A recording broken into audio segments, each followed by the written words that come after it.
Hi everyone, this is Real World Audio. If you like my videos, then please subscribe to my channel, hit the notification bell when you subscribe, and then you will be informed of the new videos. If you do not hit the bell, then the new videos do not show up for you. So make sure that the notification is on to see my new videos.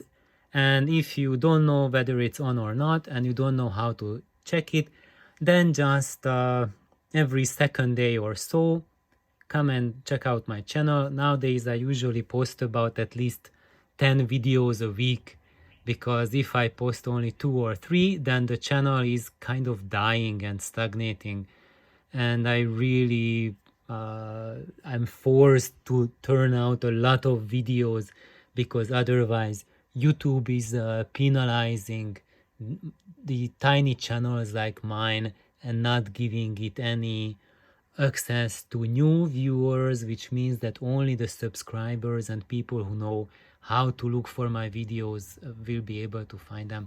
So right now I'm going to look at comments, and Ed had a really good comment and shared something with me, and I like to give a little bit of advice on that, because there's a lot of people in his situation.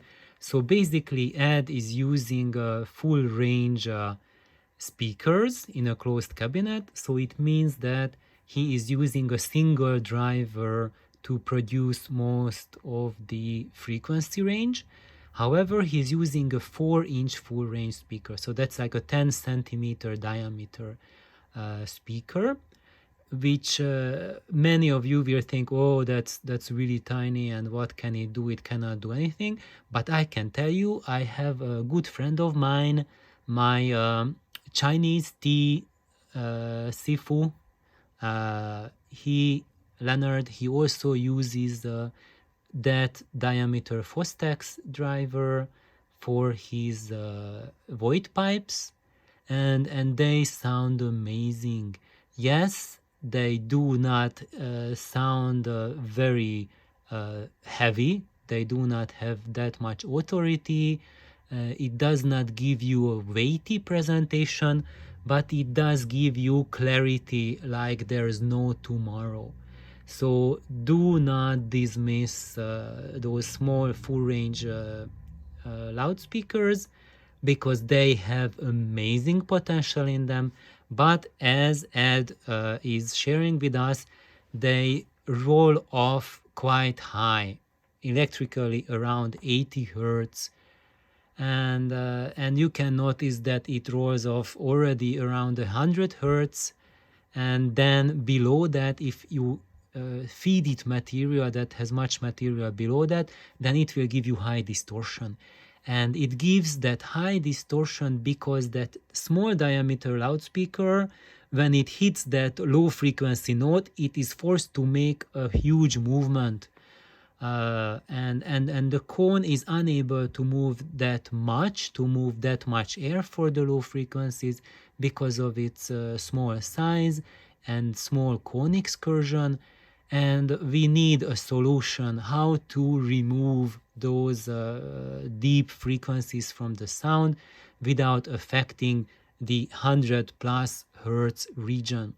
And I just had my videos about the crossing over at the line level, and I'm going to have a couple of follow-up videos on that, because it's really a really complex question. There's like a lot more considerations that I have not yet shared with you, not because I'm keeping it a secret, but because it just takes time, and we spent not even 1 hour on this subject, so do not expect to become an expert on such short notice. So that's why well, audio is a very complex subject, and that's why it takes a long time to go over things. But right now I'm going to share with you what you can do in this specific situation. It is very easy to roll off the low frequencies without creating a compromise. And I'm going to show you. Here you go. Can we see that? I'm going to just post it here. No, we cannot see too much. So let's just shed some light on the issue. Let me turn on some extra lights on the matter. Bingo! Let there be light. So here you go. I share with you schematics here. Let's just zoom in a little bit. And this will be the schematics for my body's Heathkit rebuild. But it doesn't matter what schematics is it. Imagine your amplifier here. This is the RCA input. And here we have the push-pull output transformer. But this advice is equally relevant for single-ended as well. So basically what you need to do, you need to roll off the low frequencies. And there's two ways to do that.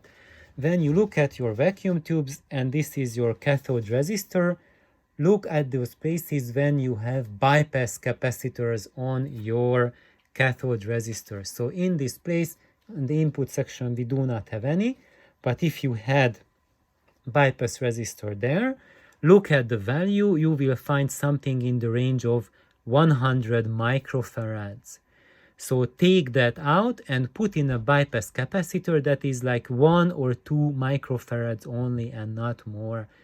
And that bypass cap, if there's one here, that will set the low pass turnover point for your cathode. So basically that means that the bigger the capacitor there, the lower the frequencies that stage will be able to amplify.